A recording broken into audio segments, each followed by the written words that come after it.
Hi friends, నేను మీ సాయి ప్రసన్నని. ఈరోజు మన ఛానల్లో కార్తీక పురాణం 6వ అధ్యాయం గురించి తెలుసుకుందామండి. ఈరోజు తిథి షష్ఠి. ఈరోజు మనం చేయవలసిన పనులు: బ్రహ్మచారికి ఎర్రని గుడ్డ, తువాలు దానం ఇవ్వటం వల్ల పుత్ర ప్రతిబంధక దోషములు నివారణ అవుతాయి. శుక్లాంబరధరం విష్ణుం శశివర్ణం చతుర్భుజం ప్రసన్నవదనం ఛాయేత్ సర్వవిఘ్నోపశాంతయే. ఇది శ్రీ స్కాంద పురాణాంతర్గత కార్తీక మహత్యమందలి 6వ అధ్యాయ ప్రారంభ. దీపదాన మహిమ.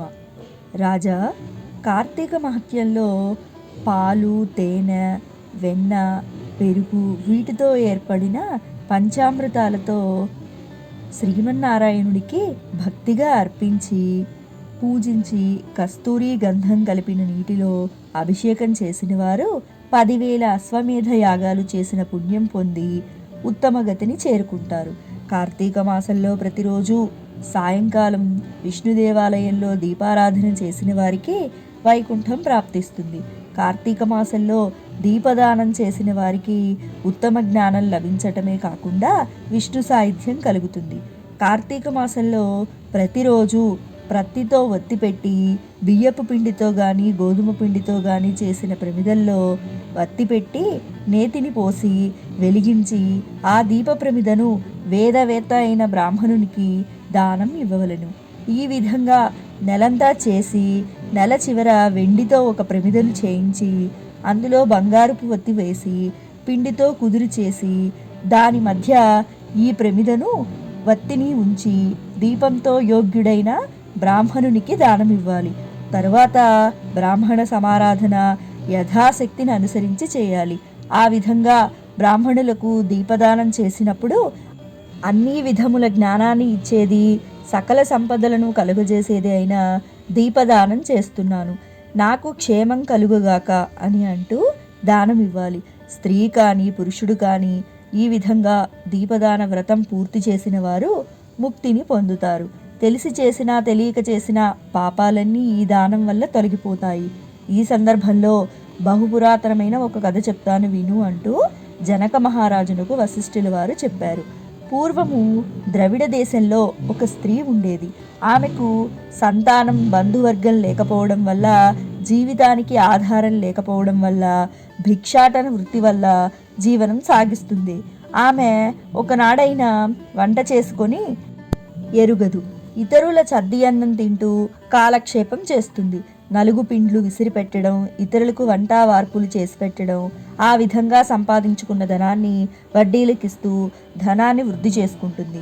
ఆమె ఒకనాడైనా శ్రీమన్నారాయణ నుండి పాదార విందాన్ని ధ్యానించలేదు, పుణ్యక్షేత్రాలకు వెళ్ళలేదు, పవిత్రమైన ఏకాదశి నాడైనా ఉపవాసం ఉండి ఎరగదు, ధనాన్ని కూడబెట్టుకోవడమే గాని ఇతరులకి ఉపకారం చేయలేదు, దానగుణము లేదు, పరోపలోభిగా ఉండేది. భోగభాగ్యాలు, శరీరం, సంపద సర్వం అసత్యమనే జ్ఞానం లేకుండా ఆమె జీవిస్తుండేది.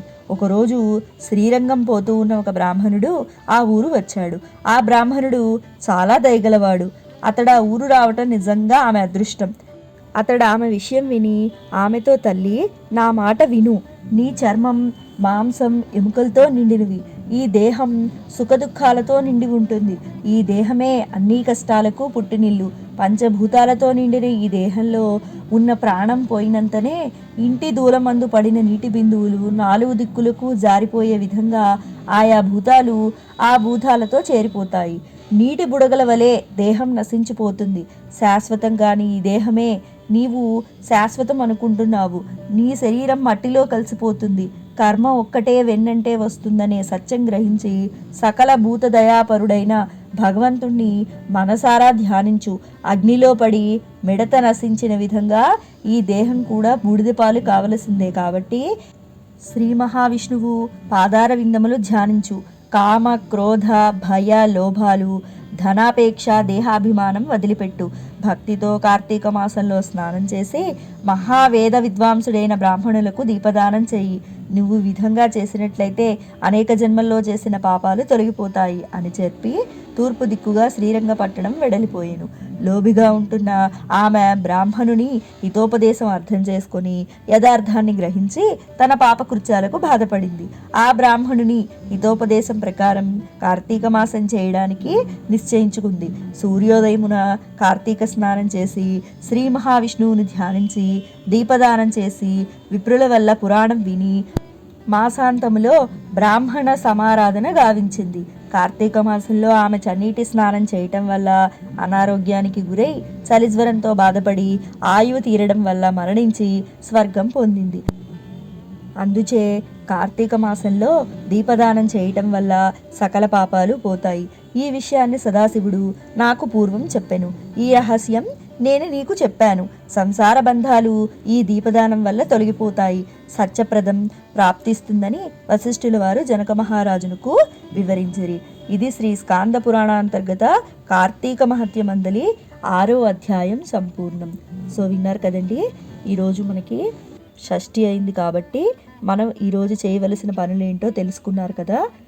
ఈశ్వరుడి యొక్క కృపాకటాక్షలు మనందరిపై ఎల్లవేళలా ఉండాలని మనస్ఫూర్తిగా కోరుకుంటున్నానండి. సర్వే జనా సుఖినో భవంతు, సర్వే సృజనా సుఖినో భవంతు, సర్వం ఈశ్వరార్పణమస్తు. ఓం కార్తీక దామోదరాయ నమః. ధన్యవాదాలు.